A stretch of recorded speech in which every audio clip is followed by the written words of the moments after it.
The journey to the Arkan cluster was long, filled with the quiet hum of space and the occasional flare of distant stars.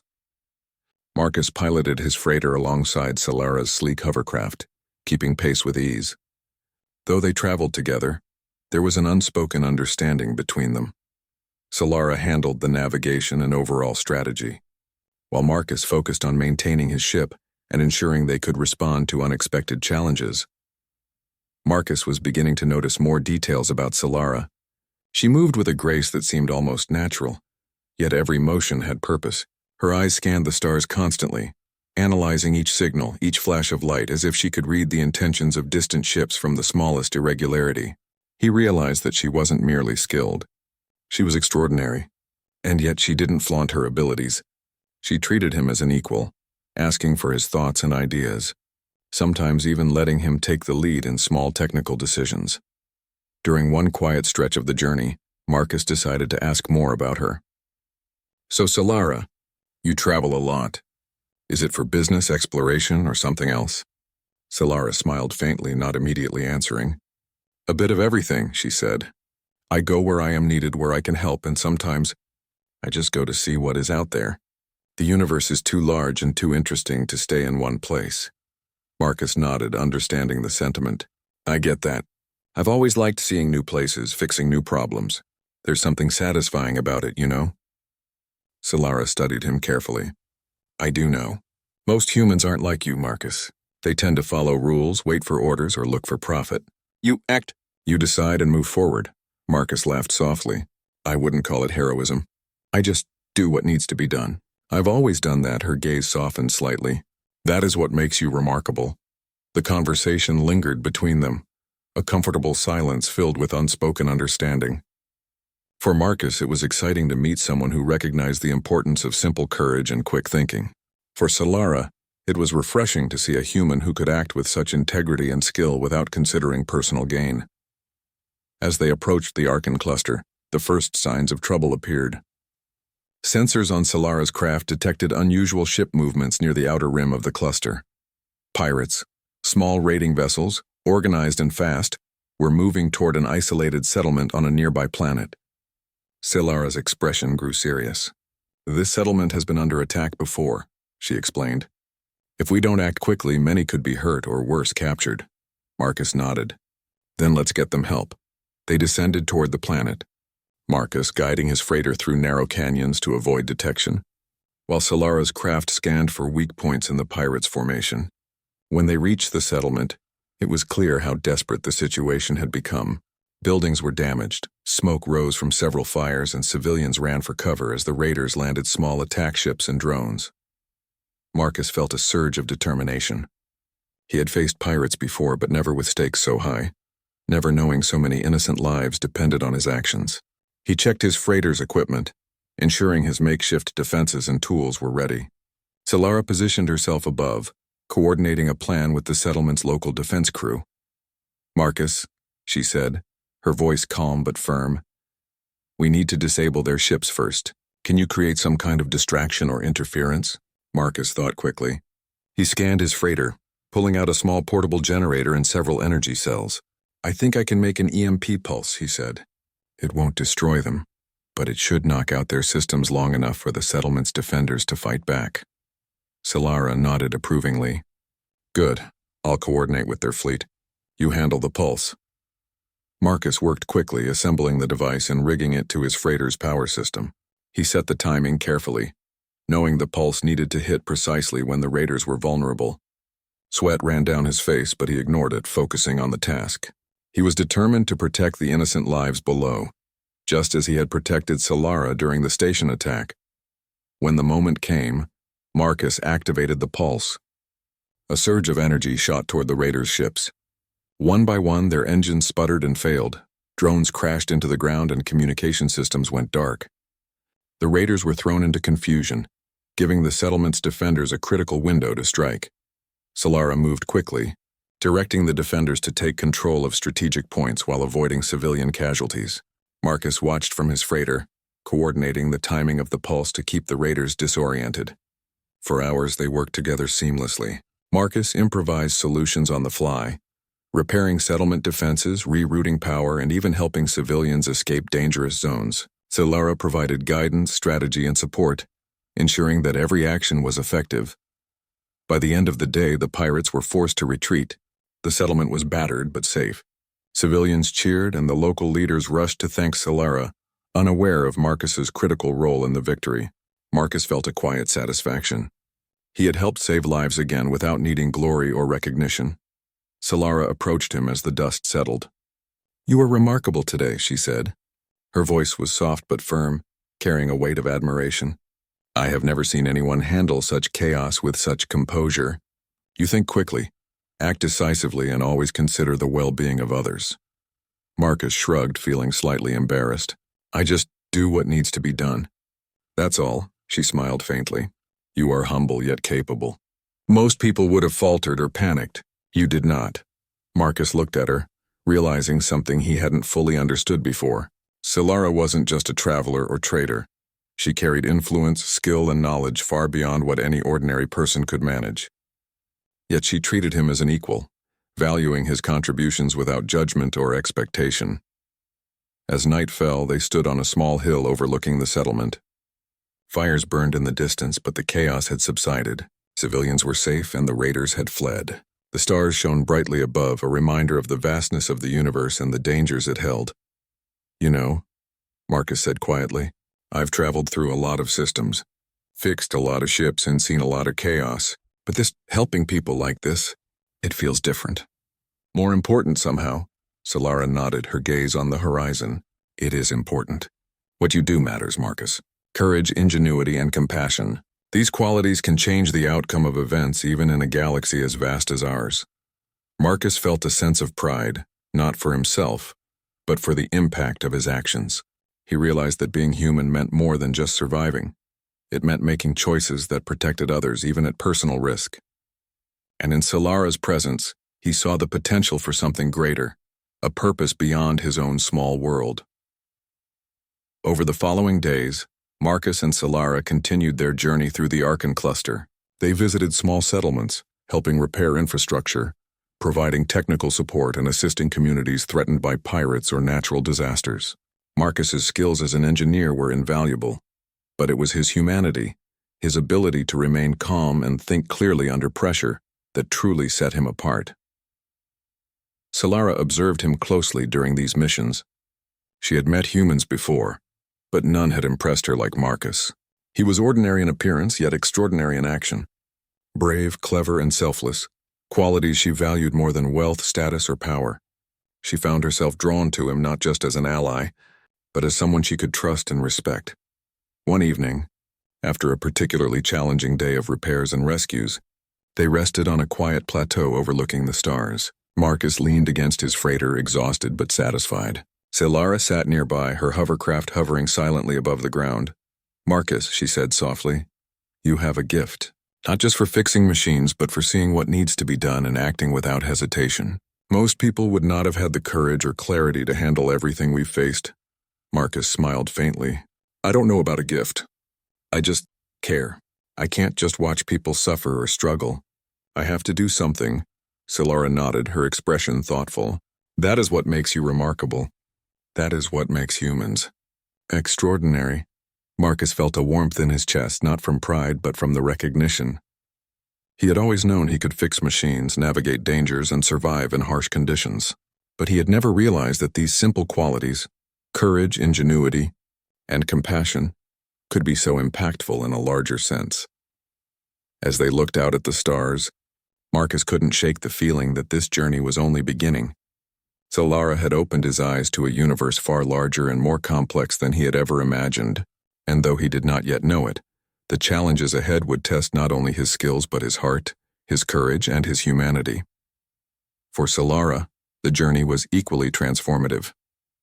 Marcus had shown her the value of ordinary courage, the power of action without expectation, and the rare strength of a human who could stand firm in the face of chaos. She had encountered many beings of power, wealth, and influence, but none had impressed her like Marcus. And as the stars stretched endlessly around them, the two of them continued their journey, bound by a shared purpose to protect, to help, and to navigate the challenges of a universe that, Ethan sat in the spacious chamber aboard the alien Queen's flagship, the pendant around his neck feeling heavier than ever. He had survived the capture, but the calm in the room was almost more unsettling than the chaos outside. The Queen's gaze followed his every move, sharp and unwavering, as though she were trying to read not only his actions but his very thoughts. He took a slow breath, attempting to steady his racing heart. "Why did you stop the attack?" he asked finally. His voice was steady, though his mind was anything but. "You could have destroyed me, my ship, my squadron. All of it." The Queen turned toward him, her movements graceful and deliberate. "Because you carry something rare," she said. "A symbol of my people thought lost to time. This necklace, it is not merely a trinket. It is a key, a reminder of a forgotten promise." Ethan stared at her. A key? Forgotten promise? He had never imagined his grandfather's simple pendant could hold any such meaning. I don't understand," he admitted. "It's just a necklace. My grandfather gave it to me before he died. He never told me where it came from, only that it should be kept safe." The Queen's eyes softened slightly, though she did not smile. "Your ancestor carried it among humans long before the war between our peoples. They were explorers, traders, diplomats, and then history went wrong." Her voice was quiet, almost mournful. "The knowledge was lost. The alliance was broken, and the war began." Ethan leaned back, trying to absorb the words. "An alliance? With humans?" he asked. "All those centuries ago?" "Yes," she replied. "It was meant to unite our civilizations, to protect both our peoples against threats we no longer remember. But it was broken. Your kind forgot, and so did mine. And now here we are, enemies once again." The weight of her words settled over him. It was difficult to imagine, but somehow he could feel the truth in them. His human history was scattered, incomplete. But this alien civilization seemed to remember a time when humans were allies. And somehow his grandfather's necklace had survived all that time, carrying the memory of peace into the present. "Why me?" Ethan asked. "Why does this matter to me now?" The Queen studied him for a long moment. "Because you carry the symbol. Because you survived. Because I see in you qualities that my ancestors admired in your kind. Courage, intelligence, honor. These are rare among humans today, yet they are here in you. And they remind me that the war does not have to continue." Ethan swallowed hard.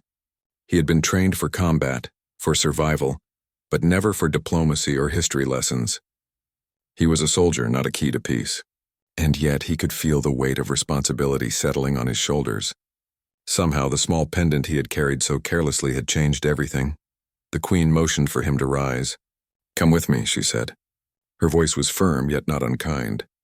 "There is much you must see, much you must understand." Ethan followed, his steps careful. The corridors of the flagship were vast and unfamiliar, illuminated by soft panels that pulsed with energy. Alien soldiers moved silently, their eyes watching, but they made no move to stop him. He realized with a mixture of awe and fear that the Queen's presence alone commanded obedience and respect. They reached a large chamber filled with holographic displays, projecting images of stars, planets, and historical records. The Queen gestured for him to approach. "These are the records of my civilization," she explained. "The history of our people and our interactions with humans. Long ago there were alliances, treaties, exchanges of knowledge and culture. And then, betrayal, misunderstanding, and the loss of trust." Ethan studied the holograms, fascinated. He could see images of humans and aliens working together, building structures, sharing technology, and celebrating achievements. The artistry and skill of the aliens were beyond anything he had imagined. And in some images he noticed familiar symbols similar to those on his necklace. This is incredible," he said. "All this? Humans and aliens together?" "Yes," she said softly. "And yet it was lost. Humanity forgot, and so did we. The necklace you carry is a symbol of that alliance, a reminder that cooperation is possible even across species. That is why I spared you." Ethan's mind raced. He had always believed the necklace was merely a family heirloom, a sentimental object, but now it was a bridge between worlds, a key to understanding that could end a war. He felt a sense of awe and humility. How could one small object carry so much meaning? The Queen studied him closely. "Do you understand the danger you are in?" she asked. "If my advisors knew the truth, they would demand your death. You are a living reminder of a history they wish to forget, and yet I cannot ignore it." Ethan nodded slowly.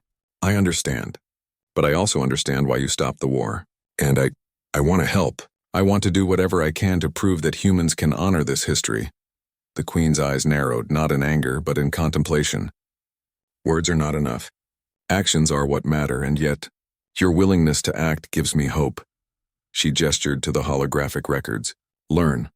Understand the mistakes of the past, and perhaps together we can prevent them from being repeated. For hours, Ethan studied the records, guided by the Queen.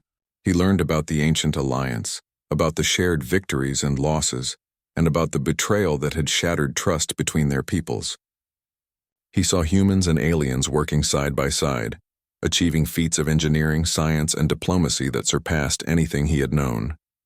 And he saw how easily it had all been lost, replaced by suspicion, fear, and war. Through it all, the Queen observed him silently, her expression unreadable. But Ethan felt a subtle shift in her demeanor. She was curious, yes, but also cautious. She was testing him, measuring his understanding and judging his character. As the hours passed, Ethan realized something profound. He was no longer just a soldier. He was a representative of humanity, a bridge between two civilizations. The necklace around his neck was a symbol, yes, but it was also a responsibility. He had the chance to prove that humans could rise above fear and violence, that they could honor the past and build a future of cooperation. The Queen finally spoke again. You have learned much today, human. But knowledge alone is not enough. You must show courage, wisdom, and integrity. Only then will you understand the true weight of the necklace you carry. Ethan met her gaze steadily. I will do my best, he said. I promise, she inclined her head slightly. We shall see. For now you will remain under my protection. You will eat, rest, and prepare. The war continues outside these walls, but here in this chamber you are safe. And perhaps one day your actions will help end the conflict entirely. Ethan nodded, a mixture of relief and determination filling him. He had survived the initial capture, learned the significance of the necklace, and gained the Queen's cautious trust. But he knew that this was only the beginning. The real challenge lay ahead, proving that humans could be worthy allies, and that the mistakes of the past could be corrected. As he rested in the chamber, he thought about his grandfather, about the generations that had carried this symbol through time. He felt a deep sense of connection, not only to his own family but to a history he had never known. The necklace was more than a keepsake. It was a legacy, a call to action, and a key to peace. Outside, the battle raged on, but within the flagship, a fragile moment of calm persisted. Ethan closed his eyes for a brief moment, letting the weight of responsibility settle over him. He knew that tomorrow and the days after would bring new challenges, tests of courage, and opportunities for bravery. But he also knew one thing for certain. He was no longer just a human soldier fighting a lost battle. He was part of something greater, a chance to rebuild a bond between worlds, to honor the legacy of the necklace and to prove that humanity, even in the face of overwhelming odds, could rise to greatness. And in the heart of the alien Queen, a seed of hope had been planted. She had seen in Ethan the qualities her people had once admired in humans. Perhaps through him the war could be ended, not by force, but by courage, wisdom, and the shared recognition of a forgotten past. Ethan lay down to rest, the pendant resting lightly against his chest. Tomorrow would bring challenges, tests, and perhaps even danger. But he was ready. For the first time in the long, brutal campaign, he felt not just fear but purpose. And in the quiet hum of the flagship, surrounded by alien technology and history, he began to understand the true weight of his legacy and the extraordinary journey that awaited him. The next day, the flagship moved quietly above the alien capital, its shadow stretching over the sprawling city below. Ethan awoke to a soft hum of energy flowing through the walls of the chamber, a reminder that he was no longer on his own world. The pendant around his neck felt heavy with purpose, and he could not stop thinking about the conversations from the previous day. Breakfast was brought by silent attendants, an array of foods both unfamiliar and surprisingly appealing. Ethan ate slowly, observing the rituals of the aliens. They moved with precision, their eyes never idle. Even their silence carried meaning. Ethan realized that every gesture, every glance was deliberate. Nothing was wasted. After eating, he was summoned to the council chamber. The room was vast, with high ceilings and intricate designs carved into the walls. Holographic projections flickered in the air, displaying maps, star charts, and detailed reports of the ongoing war. Alien leaders, advisors to the Queen, sat in a semicircle, their eyes fixed on him as he entered.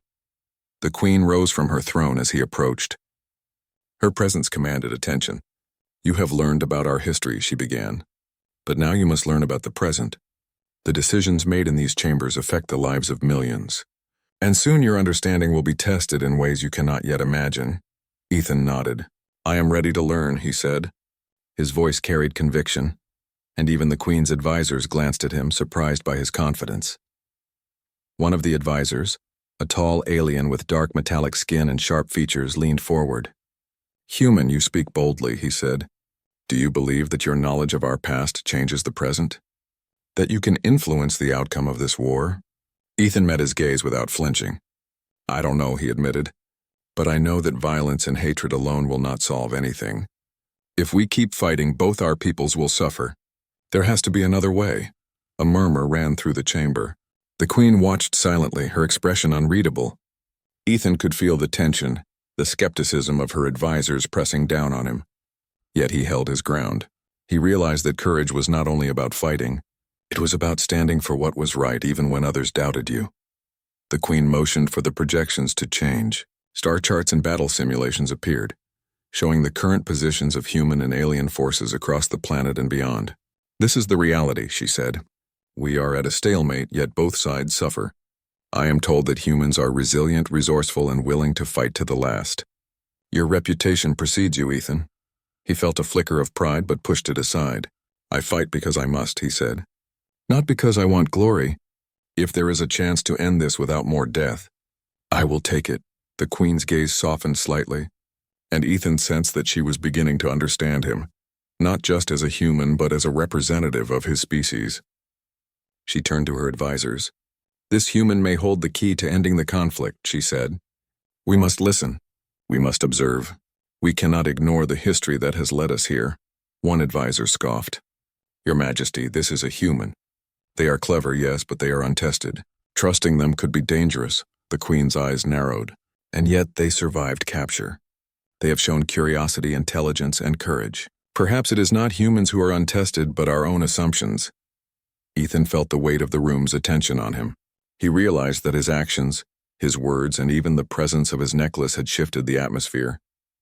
The Queen's trust was growing, but her advisors were wary. Every word he spoke now could influence not only the Queen's decision, but the future of both civilizations. "Show me what humans value," the Queen said, turning to him. "Not as a soldier, but as a mind capable of understanding, reasoning, and diplomacy." Ethan took a deep breath. "Humans value courage, honor, and loyalty," he began. "We may fight and we may make mistakes, but we also strive to protect our families, our friends, and our way of life. We value truth even when it is difficult, and we respect those who act with integrity." The Queen listened carefully, her expression contemplative. "Integrity," she repeated. "A quality I see in you. Rare among humans, yet present. Perhaps there is hope in your words." The council remained silent, their skepticism palpable. Ethan knew that changing their minds would not be easy. Actions, not words, would be required. He would need to demonstrate humanity's potential through deeds, not arguments. Over the next several hours, the Queen guided Ethan through records of the war. He learned about battles lost and won, strategies employed by both sides, and the devastating toll on civilian populations. He saw images of destruction, cities leveled, and lives lost. Each image strengthened his resolve. Humanity's strength was not in destruction, but in its capacity to endure, to adapt, and to seek justice. "Your people fight bravely," the Queen said quietly, "and yet, they do not understand the full consequences of their actions." Ethan nodded. "We are learning," he said. "Every mistake teaches us something. Every victory teaches us responsibility. That is why I carry this necklace. It reminds me that our actions have meaning beyond the battlefield, beyond the present moment." The Queen's eyes flickered with recognition. "Yes, that is why it matters so much. Your grandfather understood its significance even if your kind has forgotten. And now, you must carry that understanding forward." As the hours passed, Ethan grew more aware of the Queen's character. She was not merely a ruler. She was a guardian of her people, weighed down by history, expectation, and the responsibilities of command. Yet she also displayed curiosity, a willingness to consider perspectives beyond her own. Ethan realized that she was not a simple adversary, but a mind capable of growth and change.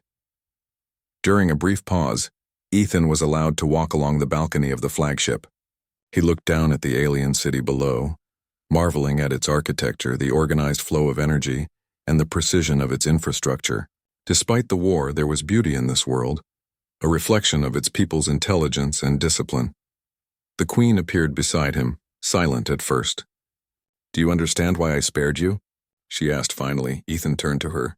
"Because of the necklace," he said. "Because it represents something bigger than me. Something that connects our histories." She nodded. "Yes, but also because of your character. You are human, yes, but you embody qualities that are worth preserving. Courage, honesty, and a willingness to seek understanding. These are traits I respect, even if your species has sometimes forgotten them." Ethan felt a surge of gratitude, tempered by humility. He had not sought recognition, nor had he imagined that his presence alone could influence the Queen. Yet here he was, a small figure in a vast universe carrying the potential for change. As the day drew to a close, the Queen called him back to the chamber. "Tomorrow you will meet others," she said. "Advisors, generals, and scholars. They will test you, question you, and perhaps challenge your ideas. You must be prepared to defend not only yourself, but the principles you stand for." Ethan nodded. "I understand," he said. "I will do my best." The Queen studied him for a moment longer, her gaze intense. "Good, for now rest. The war continues outside these walls, but within this chamber, there is an opportunity to shape the future. Do not waste it." Ethan returned to his quarters, reflecting on the events of the day. The weight of responsibility pressed on him, but he also felt a growing sense of purpose. He was no longer merely a soldier caught in a battle he did not fully understand. He was a symbol, a messenger, and perhaps a bridge between two civilizations. He thought about the necklace, its history, and the promise it represented. His grandfather had carried it with care, understanding its significance even if he could not explain it fully. Now that legacy was his. He realized that courage was not measured solely by combat or victory, but by the willingness to stand for what was right, even in the face of doubt and danger. As he drifted to sleep, Ethan knew that tomorrow would bring tests, challenges, and perhaps even danger. But he also knew that he was ready. For the first time, he felt a deep connection not only to his own people, but to the alien civilization before him. The path ahead would be difficult, but he was determined to honor the history of the necklace, the trust of the Queen, and the potential for peace between their worlds. Outside, the stars shone above Zorath Prime, a reminder that the universe was vast, full of challenges and yet filled with possibilities. And within the heart of the alien Queen, the first flickers of trust and curiosity had taken root. Through Ethan, she began to see that perhaps the war did not have to continue, that humans were more than their reputation, and that the future could be rewritten with courage, understanding, and wisdom. Ethan clutched the necklace gently, feeling its weight in history. He understood now that this was more than a symbol. It was a responsibility, a call to action, and a key to something far greater than himself. And as he prepared for the trials of the coming days, he resolved to carry that burden with honor, knowing that the decisions he made could change the fate of entire civilizations. The following morning, Ethan awoke to the soft hum of the flagship, sunlight filtering through the alien city below. Today was different. Today he would face the Queen's advisors and scholars, an audience whose judgments could determine whether he remained merely a captive or became a bridge between worlds. The weight of expectation pressed upon him, but he felt a strange clarity. He had survived the capture, earned the Queen's cautious trust, and now it was time to demonstrate that humans were capable of more than just fighting. The chamber for the council meeting was larger than any room Ethan had seen before. Tall ceilings arched above, decorated with intricate alien patterns that seemed to shift subtly as he walked. Holographic displays hovered in midair, showing star maps, battle simulations, and diplomatic treaties. Alien scholars and military leaders filled the room, their expressions unreadable, eyes flicking to him with a mixture of curiosity and suspicion. The Queen took her throne at the head of the chamber, her posture calm, yet commanding. "Today we will discuss the future," she said, her voice echoing softly. "This human claims to understand courage, honor, and integrity. Let us see if his words hold true in action and judgment."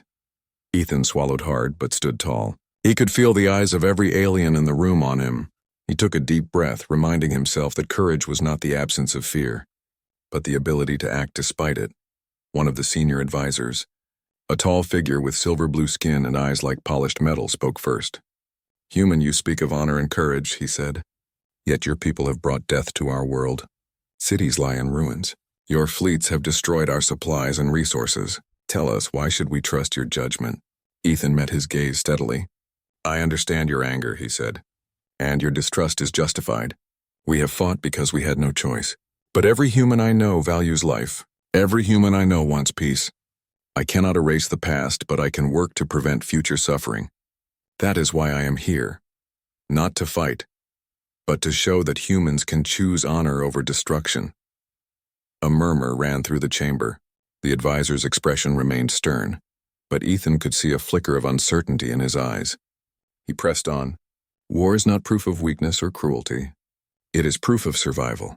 And even in war, humans are capable of compassion, loyalty, and intelligence. These qualities define us as much as our battles do. And I believe that they can define our future if given a chance." The Queen's eyes softened, and Ethan felt a small surge of hope. She had seen enough to recognize his sincerity, but the advisors were not easily swayed. One of them, a female scholar with emerald-colored eyes, rose to speak. "Words are easy," she said. "Proof is rare. If you are to demonstrate the value of your people, you must act. You must solve a problem. Make a decision that shows wisdom, courage, and the ability to protect life." Ethan nodded. "Then give me a challenge," he said. "I will show you through action what words cannot convey." The Queen studied him silently, then gestured toward one of the holographic maps. "This is a region on Zorath Prime where human and alien forces continue to clash. Civilians are trapped, supplies are low, and a storm approaches that could make the situation catastrophic. You will propose a solution, one that saves lives, maintains balance, and demonstrates the qualities you speak of." Ethan leaned forward, studying the display. He could see villages surrounded by hostile forces, roads blocked by debris, and energy storms moving quickly across the terrain. It was a complex problem, one that required both strategy and empathy. He began outlining his plan. "We can deploy coordinated evacuations using low-profile transport vehicles," he said, pointing to key locations on the hologram. "We will prioritize civilians first, then medical supplies. Human and alien forces can temporarily halt their conflict in these zones to allow evacuation. Drones can assist in monitoring the situation, identifying threats, and guiding people to safety." The advisors exchanged skeptical glances, but Ethan continued. "We cannot control the storm, but we can mitigate its effects. Shelters can be reinforced, temporary barriers erected, and supply caches moved to safer areas. This requires cooperation, yes, but humans are capable of cooperation, and I will personally ensure it is carried out efficiently. Courage is not just about fighting. It is about protecting the vulnerable, even when danger surrounds you." A hush fell over the chamber. The Queen's gaze lingered on him, a subtle sign of approval. One advisor spoke hesitantly. "You speak of cooperation between humans and aliens. How do you propose to gain the trust of our soldiers given the history of conflict?" Ethan met the question without hesitation. "Through transparency and action. By demonstrating that we are willing to risk our own lives to protect theirs. Trust is earned, not demanded. If my people and yours work together to save lives today, trust will follow naturally. Leadership is not about commands. It is about example." The chamber was silent for a moment, then the Queen spoke. "Very well. Your plan is sound. But it is not enough to discuss it in theory. You will oversee its execution, guide both human and alien forces, and ensure that lives are protected. Only then will we know if your words hold weight." Ethan's stomach tightened. The task ahead was immense. Lives hung in the balance. The storm was approaching, and the distrust between humans and aliens was deep. Yet he felt a resolve he had never known before. This was not just a mission. It was an opportunity to prove the potential of humanity. "Understood," he said. "I will do my best. Every life matters, and I will not fail." The Queen nodded, then turned to the advisors. "Prepare the transport vehicles, deploy monitoring drones, and coordinate with human commanders. Ethan will lead the operation. Observe him, and judge him by his actions." Over the next several hours, Ethan worked tirelessly. He coordinated with human and alien officers, explaining his plan, assigning roles, and ensuring that every detail was accounted for. At first, the alien soldiers were hesitant, their distrust visible in every movement, but Ethan remained patient, demonstrating respect for their expertise while maintaining a clear command structure. As the evacuation began, Ethan led a convoy of transport vehicles through narrow valleys in storm-threatened regions. His squadron provided cover, carefully avoiding unnecessary engagements with alien patrols. Drones flew overhead, guiding the vehicles and monitoring hazards. Ethan moved with precision, using his knowledge of human strategy and his understanding of alien technology to navigate the complex terrain. Hours passed, and slowly, lives were saved. Villagers were escorted to safe zones, medical supplies delivered, and storm shelters reinforced. The cooperation between human and alien forces, while tentative, proved effective. Ethan's calm leadership and willingness to risk his own safety inspired those around him. At one point, a sudden rockslide threatened to block a critical route. Without hesitation, Ethan jumped into a transport vehicle, navigating through the debris to clear a path. Alien soldiers watched in awe as he coordinated the effort, ensuring that no one was left behind. By nightfall, the evacuation was complete. Thousands of lives had been saved, human and alien alike. The advisors observed silently, their expressions a mixture of surprise and grudging respect. The Queen turned to Ethan, her eyes reflecting both pride and curiosity. "You have demonstrated courage, intelligence, and the ability to protect life," she said. "These are qualities my people value, and in you they are evident. Perhaps there is more to humans than history has shown." Ethan bowed his head slightly, humbled by her words. "I did what I could," he said. "But this was only possible because we worked together. Humans and aliens, if we choose cooperation over conflict, can achieve far more than either of us alone." The Queen's expression softened further. "Your words, matched by your actions, have proven the value of your kind. You carry more than a necklace. You carry hope for the future. Perhaps through you, the war can end not in destruction, but in understanding." Ethan felt a deep sense of accomplishment, but also a profound responsibility. The necklace around his neck had guided him, connecting him to a forgotten past and shaping the path forward. The Queen had seen his courage, and now the advisors were beginning to understand that humans were capable of more than survival. They were capable of leadership, honor, and compassion. As he returned to the flagship, exhausted but resolute, Ethan reflected on the day's events. He had faced skepticism, danger, and doubt, yet he had emerged not only alive but respected. The war was far from over, but he had taken a crucial step toward bridging the gap between two civilizations. That night, as the flagship sailed silently above the alien city, Ethan held the necklace in his hand, feeling the weight of history and responsibility.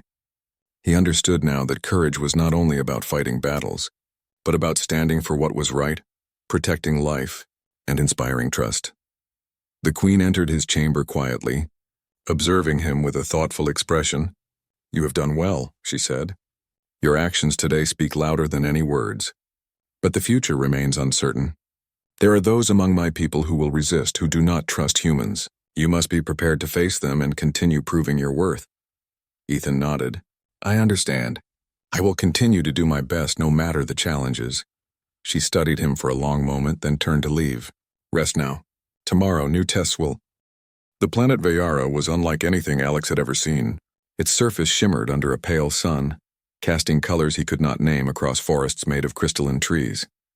The wind carried a sharp metallic scent that reminded him of old machinery, mixed with the fragrance of alien flora. He had landed here as part of an exploration mission, one he had volunteered for because of his love for discovering new worlds. Alone, with only his survival pack and his wits, he moved carefully, every sense alert. Alex had learned long ago that beauty could hide danger. Every planet he visited seemed innocent until it showed its teeth. He had faced deadly storms, toxic atmospheres, and creatures that could tear him apart in seconds. But Veyara was quiet, almost too quiet. The crystalline forest stretched endlessly, each tree reflecting light like a prism, and the ground beneath his boots glimmered faintly. He paused, crouching to examine a cluster of plants with translucent leaves. They pulsed softly, as though they were alive in ways he could feel but not understand. A sudden rustle made him spin around. Alex's heart beat faster, but he stayed calm. He had learned that fear was the first thing an enemy would exploit. The movement came again, this time closer, a shadow slipping between the trees. Then he saw her. The alien princess stepped into the clearing and Alex froze. She was beautiful in a way that made him forget everything else. Her skin was pale blue, smooth and glowing faintly in the filtered sunlight. Her eyes, silver and luminous, seemed to see straight into him. Her hair flowed like liquid silver, catching the light with every movement. She carried herself with a grace that was both regal and deadly. Her body wrapped in a form-fitting outfit made of a material he could not recognize, flexible yet strong. For a moment, neither of them spoke. Alex felt a strange pull, an instinctive recognition that made the air around him feel heavy. And then he noticed her reaction. Her silver eyes widened and she froze, her body stiffening as if the forest itself had stopped breathing. Alex tilted his head slightly, curious. "Are you okay?" he asked softly, keeping his hands visible to show he meant no harm. The princess did not answer immediately. Her gaze held his, unblinking, and then she whispered almost to herself. "It can't be." Her voice was melodic, carrying an accent he could not place, but it vibrated with emotion. Surprise, fear, and something else he could not yet name. Alex stepped closer, careful not to make sudden movements. He sensed she was not hostile, only cautious. "I don't understand," he said. "Do I know you?" Her eyes flickered with something he could not decipher. Then she took a step back as if remembering something long buried. Memories seemed to wash over her, unbidden and powerful. The tension in her body eased slightly, replaced by a mixture of awe and disbelief. Many years ago, she had been a young royal, trapped during a conflict between her kingdom and a mercenary force. She had been captured and her life had seemed doomed. But then a human had appeared, fearless and determined. He had risked everything to pull her out of the danger zone, guiding her through enemy territory and ensuring her safety. That human had disappeared afterward, leaving her with a memory of courage that no alien could match. And now, standing in the crystalline forest, she recognized him. Alex noticed her gaze linger on him with intensity. "I don't know how I know you," she said finally, her voice trembling slightly. "But I remember." Alex frowned, unsure what she meant. "Remember what?" Her silver eyes filled with a mixture of relief and disbelief. "You saved me," she said softly, almost a whisper. "Years ago, you saved my life." Alex blinked. He had no memory of this. Many missions had blurred together in his mind. But the weight in her eyes told him this was not a story she was inventing. I don't remember," he admitted, his voice low. "I was just doing what I had to do." The princess's expression softened, and for the first time, Alex saw a hint of vulnerability behind her regal exterior. "You were brave," she said. "More than anyone I have ever known." A rustle in the trees interrupted their moment. Both turned toward the sound, instinct taking over. From the shadows, creatures emerged. They were unlike anything Alex had seen, their bodies a mix of sinew and crystal, reflecting the light as they moved.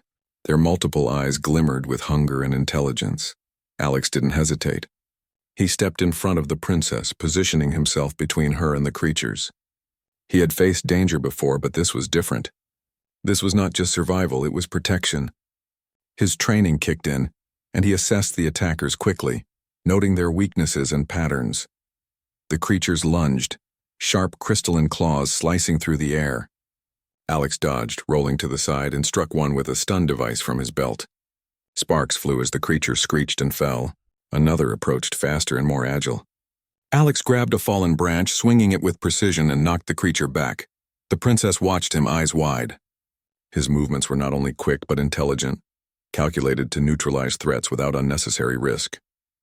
She realized that this human, the one who had saved her years ago, still carried the courage and skill that had impressed her so long ago. Together, they moved through the clearing, Alex keeping the creatures at bay while she followed. She realized she trusted him implicitly, more than she had ever trusted anyone in her life. The bond formed in the past, even if she had not consciously remembered it until now, had resurfaced in full force. Once the creatures retreated into the forest, Alex took a deep breath, adrenaline still coursing through his veins. "Are you okay?" he asked again, turning to her. She nodded slowly, still shaken but composed. Thanks to you, she said. I do not know how to repay you. Alex shook his head. You don't need to. I couldn't let them hurt you. Her eyes softened and she studied him for a long moment. You have not changed, she said. You are still human, still courageous, still remarkable. Alex felt a strange warmth at her words, a mix of pride and humility. He did not seek praise, but there was something in her gaze that made him understand the depth of her gratitude. It was not just a fleeting feeling.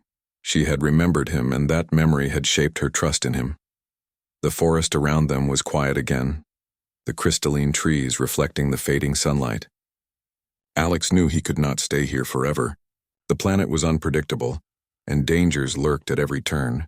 Yet for a moment, he allowed himself to simply exist in this strange, beautiful place, standing beside the alien princess who recognized him for the courage he had not even remembered showing. Elira, the princess, finally spoke with more confidence. There is a place I can take you, she said. It is safe, and you will understand why I trusted you so quickly. Alex nodded. Lead the way. They moved carefully through the forest, Elira guiding him with precise steps, avoiding unstable terrain and hidden hazards. Along the way, Alex asked questions about her people, the conflict she had faced, and the creatures that roamed this world. She answered cautiously, revealing only what was necessary, yet Alex could feel the tension in her words. She had survived wars, betrayals, and losses, and yet she carried herself with dignity and control. As they reached a clearing, Elira stopped and gestured toward a structure in the distance. It was a sanctuary of some kind, built into the crystalline cliffs, glowing faintly with energy. It looked fragile, almost unreal, but Alex sensed its strength. This is where I live, she said. Few can reach it safely. You are fortunate to be here. Alex stepped closer, examining the structure. It's incredible, he said. How long has it been here? Longer than most humans have existed, she replied. It is a place of safety, knowledge, and memory. You will understand soon enough. As they approached the sanctuary, Alex felt a mixture of awe and curiosity. He had faced many alien worlds, but none like this. The princess's presence, her recognition, and the strange pull of fate that had brought him here made the experience more profound than anything he had known. Inside, the sanctuary was a blend of elegance and utility.